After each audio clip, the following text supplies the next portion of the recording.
प्रधानमंत्री नरेंद्र मोदी आज 11,000 करोड़ की संयुक्त लागत वाली दो प्रमुख राष्ट्रीय राजमार्ग परियोजनाओं का करेंगे उद्घाटन। परियोजना में द्वारका एक्सप्रेसवे का दिल्ली खंड शामिल। भाजपा की पंजाब इकाई के प्रधान सुनील जाखड़ ने आम आदमी पार्टी के नेता मनीष सिसोदिया के खिलाफ चुनाव आयोग को भेजी शिकायत। चुनाव में अलोकतांत्रिक तरीकों को बढ़ावा देने का आरोप। और कुरुक्षेत्र में हुई राज्य स्तरीय कार्यशाला में मुख्यमंत्री नायब सिंह सैनी ने मधुमक्खी पालन को भावांतर भरपाई योजना में शामिल करने का किया ऐलान। रामनगर केंद्र में भी हो सकेंगे शोध कार्य। नमस्कार, चंडीगढ़ से आपका स्वागत है। मैं हूं शैली तनेजा। अब समाचार विस्तार से। राष्ट्रीय राजधानी को जाम से राहत दिलाने और सफर को और तेज व आसान बनाने के लिए सरकार लगातार प्रयास कर रही है। इसी कड़ी में प्रधानमंत्री नरेंद्र मोदी आज दिल्ली में दो राष्ट्रीय राजमार्ग परियोजनाओं का उद्घाटन करने वाले हैं। रोहिणी सेक्टर 37 में आयोजित कार्यक्रम में प्रधानमंत्री ने दिल्ली वासियों को इन 11,000 करोड़ रुपए की लागत वाली परियोजनाओं की सौगात दी। इनमें द्वारका एक्सप्रेसवे का दिल्ली खंड और शहरी विस्तार मार्ग UER का दूसरा खंड शामिल है। द्वारका एक्सप्रेसवे के 10 किलोमीटर से अधिक लंबे दिल्ली खंड को 5,300 करोड़ 60 करोड़ रुपए की लागत से विकसित किया गया है।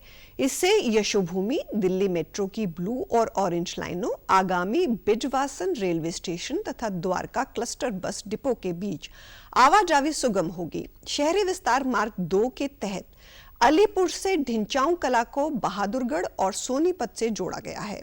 इस खंड का निर्माण 5,580 करोड़ रुपए की लागत से किया गया है। इससे दिल्ली के इनर और आउटर रिंग रोड के साथ साथ मुकरबा चौक, धोला कुआं और राष्ट्रीय राजमार्ग 9 के बीच यातायात बेहतर होगा। एक सोशल मीडिया पोस्ट में प्रधानमंत्री ने कहा कि सरकार दिल्ली में बुनियादी ढांचे का विकास कर नागरिकों के जीवन स्तर को बेहतर बनाने के प्रति संकल्पित है।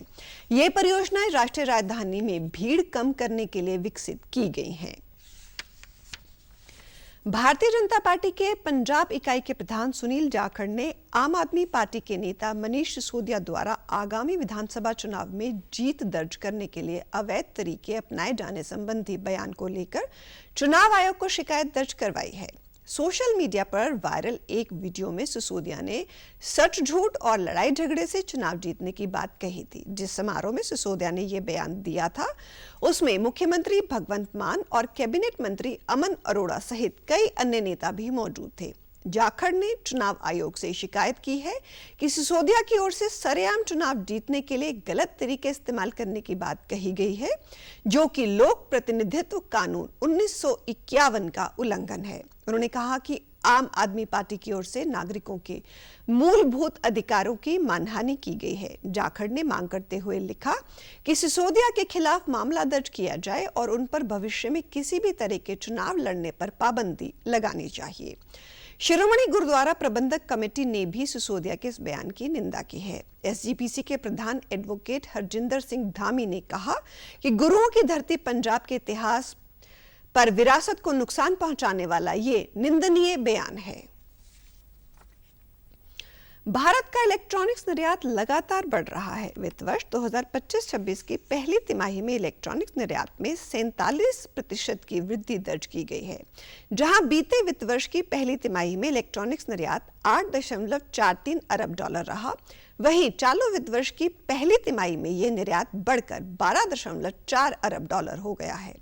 इसकी जानकारी केंद्रीय वाणिज्य एवं उद्योग मंत्री पीयूष गोयल ने एक सोशल मीडिया पोस्ट X के माध्यम से दी। उन्होंने कहा कि ये मेक इन इंडिया अभियान की एक सुखद सफलता की कहानी है, जिससे देश में इलेक्ट्रॉनिक्स उत्पादन को अभूतपूर्व ऊंचाइयों तक पहुंचाया है। उन्होंने कहा कि 2014-15 में जहां इलेक्ट्रॉनिक्स उत्पादन मात्र 31 अरब डॉलर था, वहीं ये अब बढ़कर 133 अरब डॉलर तक पहुंच गया है। इस एक दशक की यात्रा भारत के आत्मनिर्भर बनने की दिशा में एक बड़ा कदम रही है। पीयूष गोयल ने कहा कि सरकार ने विनिर्माण क्षेत्र में भारत को आत्मनिर्भर बनाने के लिए कई प्रयास किए हैं। परिणाम स्वरूप 2014 में हमारे पास केवल 2 विनिर्माण इकाइयां थी, जो आज बढ़कर 300 से अधिक हो गई हैं। उन्होंने कहा कि हमारे देश एक समय मोबाइल आयातक हुआ करता था, लेकिन आज हम दुनिया के दूसरे सबसे बड़े मोबाइल फोन निर्माता बन चुके हैं। केंद्रीय मंत्री ने कहा, इलेक्ट्रॉनिक क्षेत्र में रोजगार के बड़े अवसर पैदा किए गए हैं। Solar module, networking device, charger, adapters और अन्य इलेक्ट्रॉनिक पुर्जों जैसे उत्पादों ने भी भारत के निर्यात को मजबूती देने में अहम भूमिका निभाई है। कुरुक्षेत्र के मल्टी आर्ट कल्चर सेंटर में कल मधुमक्खी पालन पर एक राज्य स्तरीय कार्यशाला का आयोजन किया गया। मुख्यमंत्री नायब सिंह सैनी ने इस कार्यशाला के उद्घाटन अवसर पर बतौर मुख्य अतिथि शिरकत की। उनके साथ कृषि मंत्री श्याम सिंह राणा भी मौजूद रहे। इस अवसर पर मुख्यमंत्री ने कहा कि सरकार मधुमक्खी पालन को बढ़ावा देने के लिए प्रयासरत है। मधुमक्खी पालन अब सरकार द्वारा चलाई जा रही भावांतर योजना का हिस्सा होगा। मधुमक्खी पालकों को यदि सही भाव नहीं मिल पाता तो भावांतर योजना के तहत उसकी भरपाई की जाएगी। उन्होंने कहा, किसान यदि अंतर्राष्ट्रीय मानकों पर ध्यान दे तो अपने शहद को विदेशी बाजारों में भी भेज सकते हैं।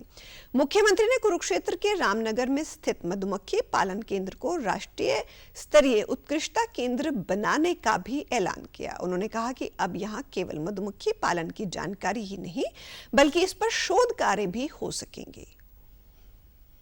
वैज्ञानिक व आधुनिक ढंग से मधुमक्खी पालन करने की एक नई दिशा देती है। मैं सोच रहा था कि आप मधुमक्खी से कितना प्रेम करते हैं, प्यार करते हैं, अपने तरफ नहीं ध्यान करते कि हमने क्या किया है। उंगली उठाना आसान है, परंतु करना और उसको धरातल उतारना वो कितना कठिन है आप सब जानते हैं। आपकी मेहनत को हम सलाम करते हैं।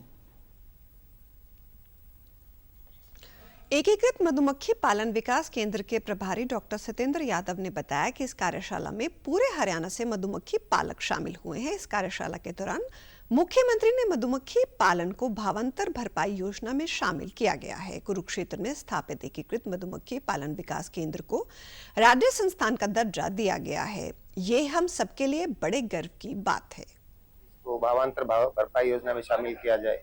दूसरा जो एकीकृत मधुमक्खी पालन था हरियाणा सरकार का, जो रामनगर में स्थित है, इस जो सेंटर को इन्होंने राज्य स्तर पर एक इंस्टीट्यूट घोषित किया है। तो आज ये दूसरी बड़ी सौगात हरियाणा किसानों को मिली है। जो इंटीग्रेटेड बी कीपिंग सेंटर था उसको एक इंस्टीट्यूट का दर्जा दिया गया, जो कि पूरे हरियाणा राज्य के स्तर पे कार्य करेगा। तो इससे किसानों को जो फायदा था वो और बढ़ गया। एक तो उनकी जो लंबी डिमांड थी कि भावांतर भरपाई में जो भाव का लॉस होता था वो मिल जाए, और दूसरा ये था कि आईबीडीसी सेंटर को अपग्रेड करना। हरियाणा के गुरुग्राम में मशहूर यूट्यूबर एल्विश यादव के घर पर फायरिंग का मामला सामने आया है। जानकारी के अनुसार आज सुबह करीब 5:30 बजे बाइक सवार बदमाशों ने एल्विश के घर पर ताबड़तोड़ करीब 25 राउंड फायरिंग की। वारदात के दौरान एल्विश यादव की मां सुषमा यादव घर पर मौजूद थी। सूचना मिलते ही पुलिस मौके पर पहुंची और जांच में जुट गई। सेक्टर 56 की थाना पुलिस मामले की जांच कर रही है। मामले में एल्विश के घर की बैल्कनी, दीवारों, खिड़की और दरवाजों पर गोलियां लगी हैं। फायरिंग की ये वारदात घर के बाहर लगे सीसीटीवी कैमरे में कैद हो गई है।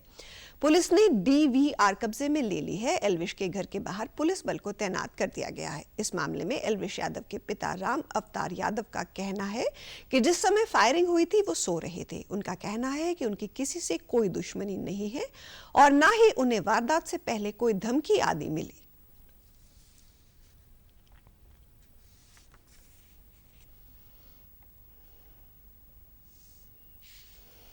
बात है कि ना तो हमारे आज तक किसी दुश्मनी है, ना ही कोई हमारे पास कोई ऐसा मैसेज आया। अचंभा ही हो रहा है कि क्यों हो गया, और शायद कई दिन तक नींद भी ना आए। अपने बच्चे का सवाल है, आपको पता ही कि बच्चा जो है यूट्यूबर है। तो मेन गेट से जो है ताबड़तोड़ गोली आज चलाई गई है। सीसीटीवी से पुष्टि होगी जिसकी कि भाई 3 बदमाश आए हैं। जो भी हमलावर है बाइक पे, उन्होंने सारी टीमें, सुबह हमने सूचना दे दी थी, आ गई सारी टीमें और अपना काम करके अभी जाँच में लगी हुई है। और आई होप कि गुड़गांव पुलिस है जल्दी से जल्दी इस चीज़ को पता लगा देगी, और प्रशासन और सरकार का पूरा सहयोग चाहिए हमें। तो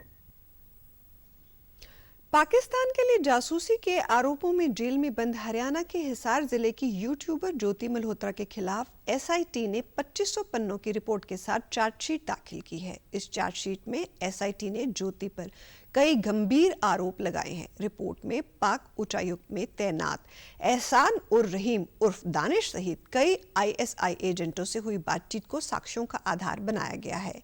पहलगाम में हुए आतंकी हमले के बाद ज्योति ने पाकिस्तान के साथ सहानुभूति जताई थी। उसे भी सबूत के साथ पुलिस ने चार्जशीट में आधार बनाया है। आरोपी के वकील का कहना है कि अभी उन्हें चार्जशीट की कॉपी नहीं मिली है। ज्योति को सोमवार अदालत में पेश किया जाएगा। और ये पुलिस के लिए लास्ट दिन था चार्जशीट फाइल करने का। जज साहब ने इसमें 18 अगस्त को अपीयरेंस के लिए डेट लगाई है, यानी कि इसमें वो अपीयरेंस वीसी से भी हो सकती है और लेकिन मोस्ट प्रोबेबली ये लगता है कि ज्योति मल्होत्रा को प्रोडक्शन वारंट पे कोर्ट में पेश किया जाएगा और उसके बाद में वो चार्जशीट की कॉपी, क्योंकि अक्यूज को देते हैं एज पर लॉ, चार्जशीट की कॉपी मिल सकती है सोमवार को। उसको देख के स्टडी करके ही कुछ बताया जा सकता है। नारकोटिक्स कंट्रोल ब्यूरो की ओर से नशे के खात्मे के लिए चलाई गई जागरूकता मुहिम कल अटारी वाघा बॉर्डर पर पहुंचकर समाप्त हुई। इस मौके पर नशे के खिलाफ संदेश देता एक नुक्कड़ नाटक भी करवाया गया। इसमें नशे के घातक प्रभाव, तस्करी से खतरे और नशे से जुड़े सामाजिक आर्थिक नुकसानों को जीवंत रूप से प्रस्तुत किया गया। एनसीबी के उत्तर पश्चिमी क्षेत्र के उप महानिदेशक संबित मिश्रा और अतिरिक्त निदेशक सांदेश्वर स्वामी विशेष तौर पर समारोह में शामिल हुए। इस दौरान लोगों को नशे के दुष्प्रभाव और मानस पोर्टल और नशा विरोधी हेल्पलाइन 1933 के बारे में जानकारी दी गई। इस मौके पर एनसीबी के अधिकारियों ने लोगों से नशे के खात्मे के लिए साथ देने की अपील की। उन्होंने कहा कि नशे की गिरफ्त में आए लोगों के इलाज और पुनर्वास के लिए सरकार का सहयोग करना चाहिए। अधिकारियों ने कहा कि नशे के खिलाफ युद्ध किसी एक विभाग अथवा सरकार की जिम्मेदारी नहीं, बल्कि हर नागरिक की साझी जिम्मेदारी है। वहीं चंडीगढ़ में भी एक समारोह के दौरान लोगों को नशों के खिलाफ जागरूक किया गया। इस कार्यक्रम का उद्देश्य नशीली दवाओं की लत और स्वस्थ जीवन शैली, जांच के जोखिम, लोगों को गोद लेने की आवश्यकता के बारे में जागरूक करना। और कार्यक्रम की शुरुआत एक प्रभावशाली नुक्कड़ नाटक से हुई, जिसमें नशे से संबंधित मुद्दों पर प्रकाश डाला गया। स्कूली विद्यार्थियों द्वारा नशे से लेकर जागरूकता की कहानी को स्पष्ट करने के लिए एक रचनात्मक प्रस्तुति भी दी गई। अंतरिक्ष में परचम लहराने के बाद वायुसेना के ग्रुप कैप्टन शुभांशु शुक्ला पहली बार भारत पहुंचे और दिल्ली के इंदिरा गांधी इंटरनेशनल एयरपोर्ट पहुंचने पर केंद्रीय राज्य मंत्री जितेंद्र सिंह, दिल्ली की मुख्यमंत्री रेखा गुप्ता और इसरो के अध्यक्ष वी नारायण ने उनका स्वागत किया। इस दौरान शुभांशु शुक्ला का परिवार भी दिल्ली एयरपोर्ट पर मौजूद रहा और साथ ही छात्रों समेत बड़ी संख्या में लोगों और ने उनका स्वागत किया। शुभांशु शुक्ला अमेरिका के टेक्सास से नई दिल्ली पहुंचे हैं। स्वदेश वापसी के तुरंत बाद प्रधानमंत्री नरेंद्र मोदी से मिलने और आईएसएस में अपने यादगार अनुभवों और प्रयोगों को उनके साथ साझा करने की उम्मीद है। नई दिल्ली के बाद वे अपने गृह नगर लखनऊ जाएंगे। पंजाब और हरियाणा के ज्यादातर हिस्सों में अगले 3 दिन तक भारी बारिश की संभावना है। मौसम विभाग ने कहा कि राज्य में कई हिस्सों में 19 अगस्त तक भारी बारिश की संभावना है, जबकि चंडीगढ़ और हरियाणा में भी कल तक भारी बारिश का अनुमान है। पंजाब में आज कई स्थानों पर बादल छाए रहेंगे और बूंदाबांदी की संभावना है। वहीं हरियाणा के 8 जिलों में बारिश का अलर्ट जारी है। लगातार हो रही बारिश से यमुनानगर में बाढ़ जैसे हालात बन गए हैं। सोम और पथराला नदियां उफान पर हैं। और आप हमारे समाचार YouTube channel DG news Chandigarh, Facebook DG news Chandigarh, social media X DG news CHT पर देख सकते हैं। इसी के साथ चंडीगढ़ से समाचारों का सिलसिला समाप्त होता है। नमस्कार।